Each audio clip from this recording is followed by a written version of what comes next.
आज के इस वीडियो में जानने वाले हैं कि इंटरनेट कैसे काम करता है। इंटरनेट की पूरी जानकारी इस वीडियो में बताई जाएगी। अब सबसे पहले हमारा सवाल उठता है कि इंटरनेट क्या है। देखिए, इंटरनेट एक वैश्विक नेटवर्क है जो लाखों कंप्यूटर्स और डिवाइसों को आपस में जोड़ता है। यह एक नेटवर्क है, ठीक है। नेटवर्क को जोड़ता है। आसान भाषा में समझें तो जैसे मोबाइल है और एक लैपटॉप है, उसको कनेक्ट करना पड़ता है तो वो एक नेटवर्क के थ्रू ही जुड़ता है।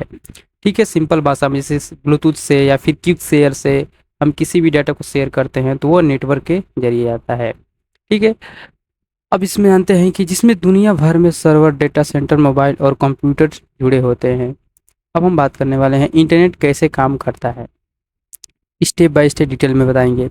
सबसे पहला, नेटवर्क और सर्वर की शुरुआत।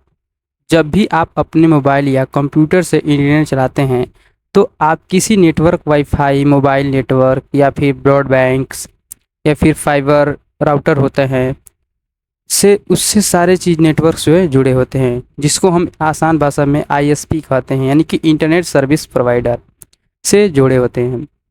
अब इसमें एक और चीज़ होता है आईएसपी। आईएसपी क्या होता है? आईएसपी होता है एक प्रकार का, मान के चलिए कि एक पासवर्ड टाइप का होता है जिसमें आईपी एड्रेस वगैरह कहते हैं। तो उसमें इंटरनेट सर्विस प्रोवाइडर किया जाता है, जिसमें जियो है, एयरटेल है, बीएसएनएल है, बहुत सारी ऐसी कंपनियां हैं जो आपको इंटरनेट कनेक्शन देती है फाइबर से या फिर आपको लैन केबल्स के थ्रू, जिसकी के थ्रू आप देते हैं।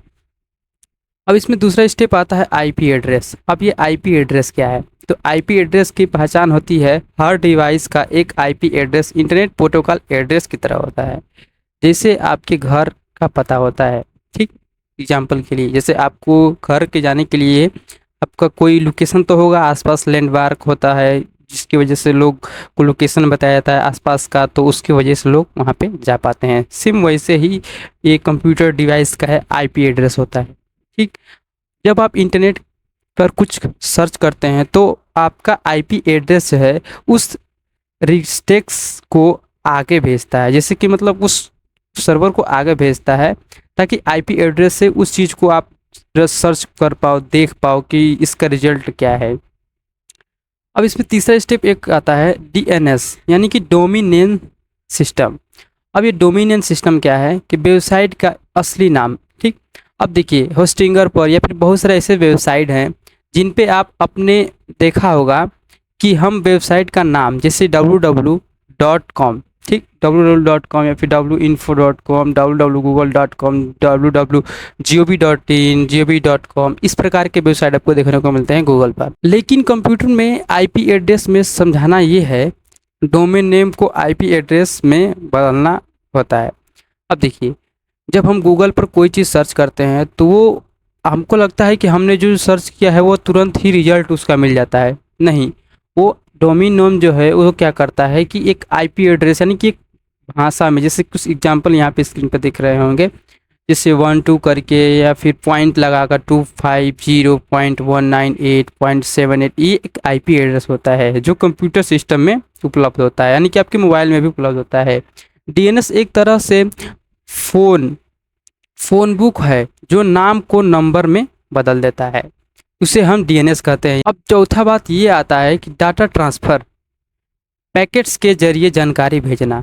अब इंटरनेट पर जो भी जानकारी भेजी जाती है वह छोटे छोटे पैकेट्स में जाती है। इसे उदाहरण की तरह मान के चलिए, हर पैकेट में होता है एक डाटा जानकारी, डाटा सोर्स।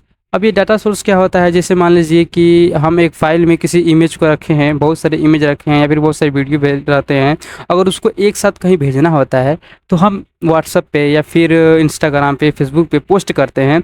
तो जब वो उसका व्यूवर जो है उस वीडियो को डाउनलोड करता है, वो फिर इस फाइल को डाउनलोड करता है, तब उसको पता चलता है कि इसमें जो है डाटा है। तो इस तरह से डाटा ट्रांसफ़र किया जाता है। अब इसमें एक और होता है सोर्स। अब ये चीज़ क्या होता है? सोर्स। अब देखिए, किस सोर्स का मतलब किस माध्यम से आप भेज रहे हैं, ये सोर्स होता है। जैसे